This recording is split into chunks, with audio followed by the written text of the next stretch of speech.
Hello everyone, welcome back to my channel. আসলে আমার video দিতে একটু দেরি হয়ে যাচ্ছে, ব্যক্তিগত কারণে ব্যস্ততায় আছি। তাই ভালো লাগলে লাইক শেয়ার অবশ্যই করবে, সাবস্ক্রাইব করবে। Tata tata. তে অফিসে যাওয়ার জন্য রেডি হচ্ছিল। তের এই অবস্থা দেখে নামজন বাবু বিরক্ত বোধ করলো। তে দেখলো না দেখার ভান ধরলো। নামজন বাবু চুপ না থেকে বলে উঠলেন, আজ অফিসে না গেলে কি নয়? কাল আশীর্বাদ, আজ তোর কি এমন রাজকার্য পড়ে গেছে? জাঙ্কুকে বল আজ যেতে পারবি না। বিয়ে তো সামনে, এই সময় একটু সাজগোজের উপর ধ্যান দিতে হয়, তা না ধেই ধেই করে চলে যাচ্ছিস অফিসে। আমার তো বিয়ে ঠিক হয়ে গেছে বাবা, তাহলে অহেতুক অফিস যাওয়া নিয়ে এত প্রবলেম দেখাচ্ছ কেন? তাছাড়া তোমার হবু জামাই অহেতুক কারণে ছুটি নেওয়া পছন্দ করেন না। যা বলার তাকে গিয়ে বলো। দেখেছো যে বিয়ে ঠিক হতে না হতে মেয়ে কেমন ফোসফোস করছে। অবশ্য এইসব মেয়ের থেকে আর কি বাসা করব? এক ছেলের সঙ্গে প্রেম করে তো হলো না, বসকে পটিয়ে নিচ্ছে এর মধ্যে। তাই তো বলি, এত জোর আসে কোথা থেকে? মিসেস জন কিছু বলতে গিয়েও থেমে গেল। তে নিজের বাবাকে রাগ দেখায় না ঠিক, কিন্তু আজ বোধহয় শেষ রক্ষা হবে না, এটা তার মুখ দেখে আন্দাজ করে নিলেন। আর কত নিচে নামতে পারলে তুমি খুশি হবে বাবা? উনি আমার বস, আর আমি সবসময় বসের চোখে দেখেছি ওনাকে। সিউজন ছাড়া আগে কখনো কাউকে ভালোবাসিনি আমি। আর সেদিন স্যার এসেছিলেন আমার বিয়ে আটকাতে, সেটা আমাকে ভালোবাসার জন্য তো নয়, আমার প্রবলেমটা বুঝে হেল্প করার জন্য এসেছিলেন। তুমি আর স্যারের মা বিষয়টাকে জটিল করেছো। আমাদের মধ্যে কোনো সম্পর্ক ছিল না, বুঝেছো তুমি? ঠিক আছে, আরো সব কথা বলতে হবে না। ও না হয় পুরুষ মানুষ, ওর তো কাজে গুরুত্বপূর্ণ হবে, তার উপর বস বলে কথা। তুই তো ছুটি নিতে পারিস, তাছাড়া ও এখন তোর কথা শুনতে বাধ্য। আচ্ছা, ওর কাছে ফোন লাগা, আমি কথা বলি। তা কিছু না বলে ওদের সামনে দিয়ে বেরিয়ে গেল। হলো তো তোমার শান্তি? মেয়েটার কদিন আছে কই বাড়িতে, কেন ওকে সবসময় কথা শোনা বলো তো তুমি? নাকে চলে গেল সকাল সকাল। এখন কার গৃহস্থের কল্যাণ হবে?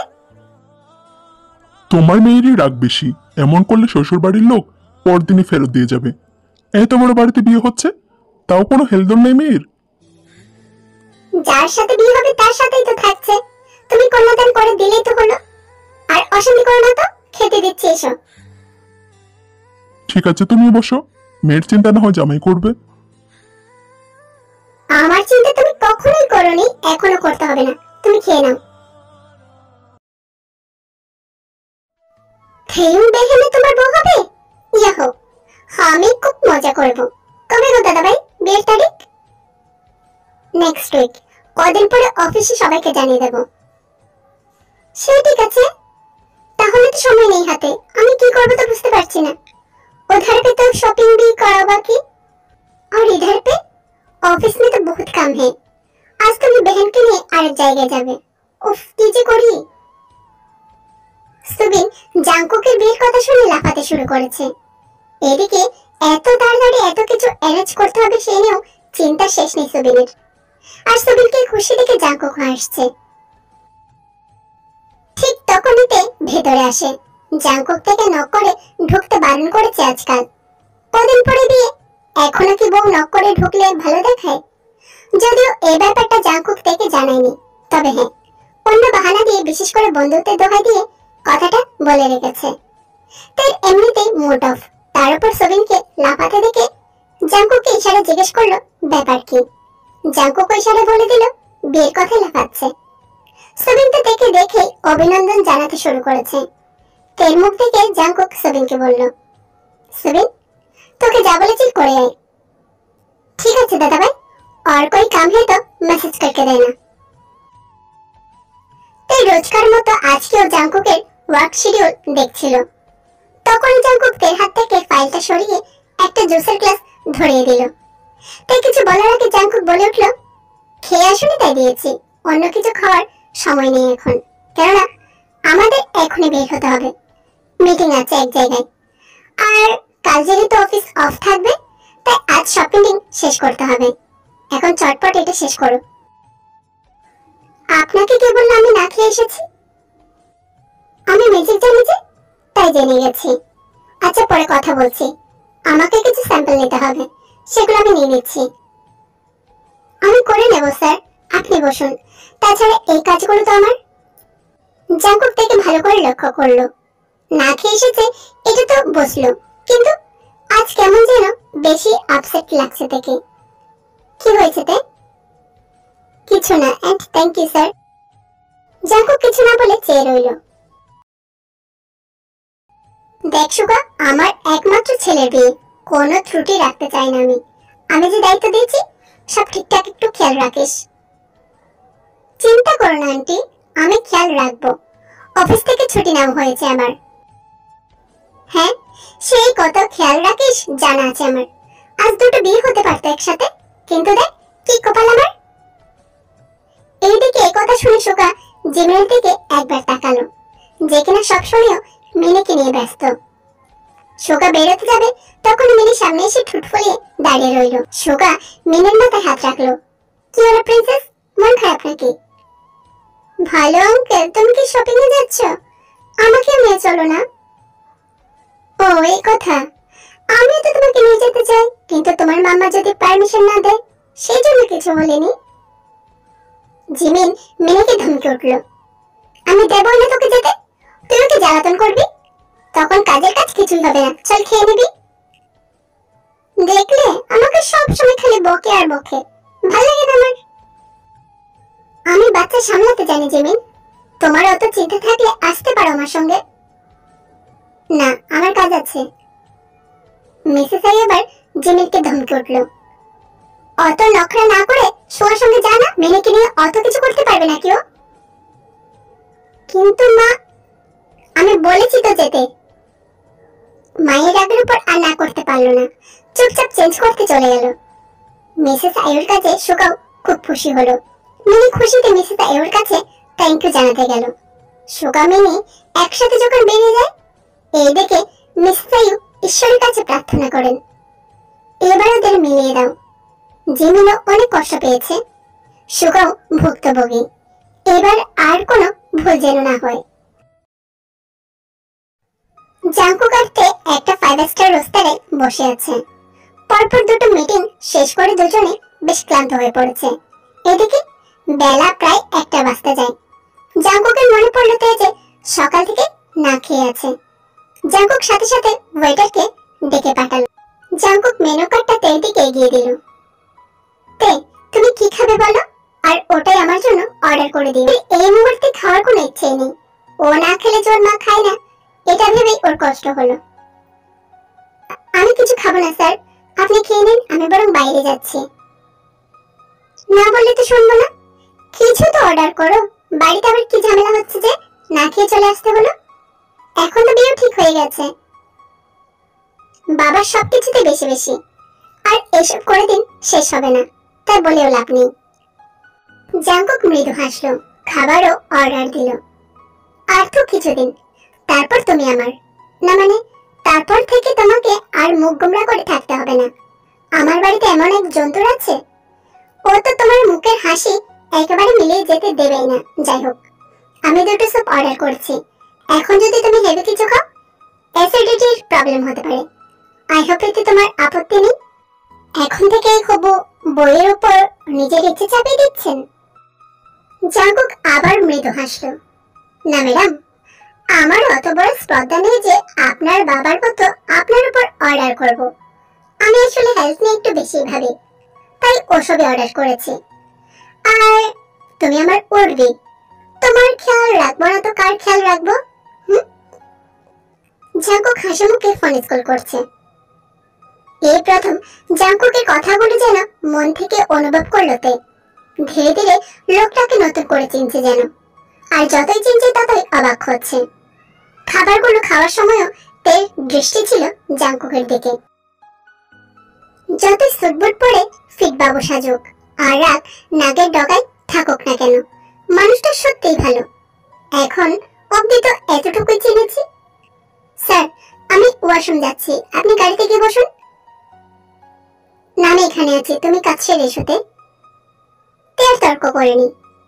তে কিছুটা দূরে গিয়ে ফোনের কল লিস্ট থেকে তার মায়ের নাম্বারে ডায়াল করতে যাবে, তখন এক চেনা পরিচিত কণ্ঠের আওয়াজ পেয়ে দাঁড়িয়ে পড়ল তে। মাথা তুলে সামনে তাকাতে একদম ফ্রিজ হয়ে গেল। এই মানুষটার সামনে যে আবার ওকে পড়তে হবে ভাবে নিতে। রাগে গা জ্বলছে, ভাবে নিজেকে সামনে চলে যাবে, কিন্তু সবসময় আমরা যেটা ভাবি সেটা কি ঘটে? মাঝে মাঝে হিতে বিপরীত হয়। দেখে দেখে সামনের ব্যক্তি দন্ত বিকশিত করে এগিয়ে আসে আরো। তবে সে একা নয়, তার সঙ্গে রয়েছে নতুন সঙ্গিনী। তাই পাশ কাটিয়ে চলে যেতে গেলে সিওজন বলে উঠল, কি ব্যাপার, কথা না বলে চলে যাচ্ছে যে? অ্যাটলিস্ট হাই হ্যালো তো করতে পারো তে। ওকে দাঁড়াও, আমার ওরবি ওয়াইফের সাথে তোমার পরিচয় করিয়ে দিই। এই যে, ওর নাম জিসু। আর জিসু শোনো, এই হচ্ছে আমার পাড়ার মেয়ে। এই তে, নেক্সট উইকে কিন্তু আমাদের বিয়ে। এসো কিন্তু, কবজি ডুবিয়ে খেয়ে যেও, কেমন? তোমাকে ইনভাইট করা বাকি ছিল, তাই সেটা করে নিলাম। বাই দ্য ওয়ে, এই এত এক্সপেন্সিভ রোস্টারায় কি করছো তুমি? তাই তো রাগের ছোটে জামার একটা দিক চেপে ধরে আছে। ও বুঝতে পারছে না সেদিন চড় মারার পরও সিওজন ওর সামনে আবার মাথা তুলে কিভাবে দাঁড়ালো। তার মানে কি বরাবর সিওজন ভাইয়া বড় লোক বাড়ির মেয়েকে বিয়ে করতে পারছে বলে এত অহংকার? এত বছর একসাথে থেকেও চিনতে পারেনি ওকে। সাথে থাকা মেয়েটিকে আপদ মস্তক দেখে ওর বুঝতে অসুবিধা হলো না। ও হলো বাবা মায়ের আদরে বিগড়ে যাওয়া মেয়ে। এই ওয়েস্টার্ন ড্রেস পরে কি নারী, যার কাছে বেপরোয়া আর নিচ মানসিকতা ছাড়া আর কিছুই আশা করা যায় না। ও, এই মিডল ক্লাস মেয়েটা তোমাকে প্রত্যাখ্যান করেছে সিওজন। ইস, ও তো তোমাকে ডিজার্ভই করে না। লুক এট হার, ছি, কত সস্তা ড্রেস পরেছে। ও আবার স্বপ্নময় ক্রিশনে কাজ করে? বিশ্বাসিত হয় না। দেখো, হয়তো কোনো মিটিং জনিত কারণে আসতে পেরেছে এখানে, নয়তো স্বপ্নেও এখানে আসার কথা ভাবতে পেরেছিল নাকি? একদম ঠিক বলেছ জিসু। দুজনই সেখানে হাসছে। আমার ড্রেস না হয় সস্তা, কিন্তু আপনার তো মেন্টালিটিও খুব সস্তা মনে হচ্ছে মিস জিসু। যাকে বিয়ে করছেন সেও ছোটবেলায় ছেঁড়া হাফ প্যান্ট আর স্যান্ডেল কিছু পরে ঘুরতো। ইঞ্জিনিয়ারের কাজ পাওয়ার আগ পর্যন্ত হয়তো ছেঁড়া নয়, তবে ওটাই ছিল আপনার হবু স্বামীর পোশাক। আপনার শ্বশুরের উপদস্থ সরকারি চাকরি থাকা সত্ত্বেও ভিখারি সেজেই ঘুরতো সে। আসলে তখন মাটির মানুষ ছিল কিনা, এখন আপনার সঙ্গ পেতে আকাশে উঠতে শুরু করেছে। আসলে এখন বুঝতে পারছি এগুলোকে বলে সঙ্গদোষ। তের কথায় সিওজন আর জিসু দুজনেই খেপে উঠল। হ্যাঁ, মাইন্ড ইউর ল্যাঙ্গুয়েজ। তুমি আমার সামনে সিওজনকে এভাবে বলার কে? Cool down baby. আসলে অশিক্ষিত মানুষজনের কাছ থেকে না ভদ্রতা আশা করা উচিত নয়। 2 টাকার চাকরি করে সাপের 5 পা দেখেছে। হেসে ফেলেতে হাসি পায় ওর পুরনো ভালোবাসার মানুষটাকে দেখে। একে কিনা একসময় মন প্রাণ দিয়ে ভালোবাসতো, যে আজ অন্যের সামনে অপমান করতে দুবারও ভাবলো না। হ্যাঁ, আমি তো অশিক্ষিত বলেই আপনার আশীর্বাদের পরের দিন যখন আপনি আমাকে একটা রাত সঙ্গী হবার অফার করেছিলেন, আমি না বলে কষি এক থাপ্পড় মেরেছিলাম। যদি শিক্ষিত হতাম নিজেকে সঁপে দিতাম, আর আজ এই তাচ্ছিল্য আমাকে সহ্য করতেই হতো না, কেননা আমি তো এই পৃথিবীতে ততদিনে থাকতামই না। হোয়াট? সিওজন তোমাকে এসব বলেছে? তুমি আমার সাথে এঙ্গেজ থাকার ওকে কি করে চাইতে পারো সিওজন? তুমি না বলেছিলে মাসখানেক আগে ব্রেকআপ হয়েছে তোমার? আরে না, এই মেয়েটা মিথ্যে বলছে। আমার জীবনে তুমি আসার পর থেকে ওর সাথে তো দেখাই হয়নি। ও ইচ্ছে করে অশান্তি সৃষ্টি করতে চাইছে তোমার আর আমার মাঝে। বাঁকা হাসিতে সিওজন জিসুকে বারবার বোঝাতে থাকে, কিন্তু জিসু বুঝতে রাজি হচ্ছে না। এই ফাঁকেতে ওখান থেকে সরে আসে। যোগ্য জবাব দিয়েও চোখ দুটো ভিজে যাচ্ছে তেল। সিওজনের অপমানগুলো যেন একেবারে সহ্য করতে পারছে না। একটা সময় এই পেট জবটার জন্য কত উৎসাহ দিয়েছিল, আজ সেটা নাকি 2 টাকার কাজ। অন্য মানুষকে নিয়ে হাঁটার সময় বুঝতে পারিনি জাংকুক যে সামনে। আসলে অনেকক্ষণ ধরে অপেক্ষা করতে করতে জাংকুক ভাবলো তেল কোনো প্রবলেম হলো কিনা, তাই নিজেই উঠে এসেছিল টেবিল ছেড়ে। একটু দূর থেকে লক্ষ্য করতে দুজনের সাথে কথা বলছে, তবে জাংকুক আন্দাজ করে নিয়েছে সেখানে ব্যাপারটা যে ভালো কিছু হয়নি। তে চোখ মুছতে মুছতে একদম জাংকুকের সামনে এসে দাঁড়ায়। মুখ তুলে জাংকুককে দেখে চোখ দুটো যেন আরো আশকারা পেয়ে যায়। ওই চোখ থেকে হঠাৎ ব্যস্ত হয়ে পড়ে জাংকুক। এতদিন থেকে আপসেট দেখেছে, কাঁদতে তো দেখেনি কখনো। আজ এই চোখ জোড়াই অভিমানের সঙ্গে জমেছে দুঃখের গভীর জলকণা। না চাইতেও এই মুহূর্তে জাংকুক যেন দুর্বল হয়ে পড়ছে তের দিকে। কিছু সময় একে অপরকে দেখলো। জাংকুক নিজের রুমালটা এগিয়ে দেয় তের দিকে। ওরা কারা ছিল, আর তুমি কাঁদছো কেন এভাবে? কি হয়েছে তে? আমি অনেকক্ষণ ধরে লক্ষ্য করেছি ওরা দুজন কিছু বলে হাসাহাসি করছে। তাই রুমালটা নেই, তবে জাংকুকের কাছে পুরনো ভালোবাসার কথা বলে সময় নষ্ট করতে চাই না। আমাদের দেরি হয়ে যাচ্ছে স্যার, এবার এখান থেকে যাওয়া উচিত। জাংকুক বুঝতে পারলো তে যে এই বিষয়টা এড়িয়ে যেতে চাইছে, আর ওই ছেলেটা তের যে এক্স সেটা বুঝতে পারলো, আর হয়তো অপমানও করছিল। আমি বুঝতে পারছি ওই ছেলেটা নিশ্চয়ই তোমার এক্স, রাইট? ও তোমাকে কথা শোনাচ্ছিল তাই না? এত বড় সাহস ওই ছেলের! দাঁড়াও, আমি কথা বলছি।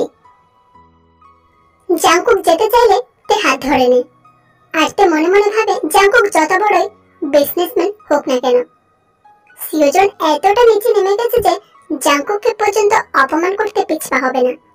তে ওদের উপরে থাকা রাগটা জাংকুকের উপর দেখিয়ে দিল এবার।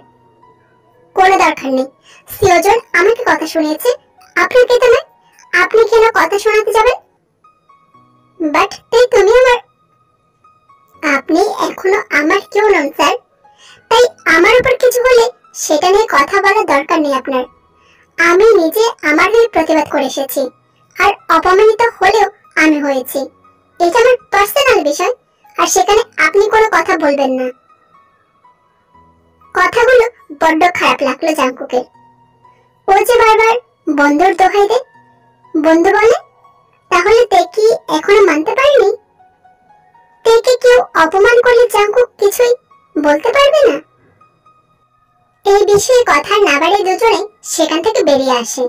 আসার সময় গাড়িতে বারবার তে নাক টানতে থাকে, কিন্তু জাংকুক আর সেদিকে লক্ষ্য করেনি। হয়তো ইচ্ছে করে আর মুখ ঘুরে থাকাচ্ছে না। একটু আগের ব্যবহারে এই ইগনোরের জন্য যথেষ্ট। তে বুঝতে পারলো না যে অজান্তে জাংকুকে কতটা কষ্ট দিয়ে ফেলেছে ও।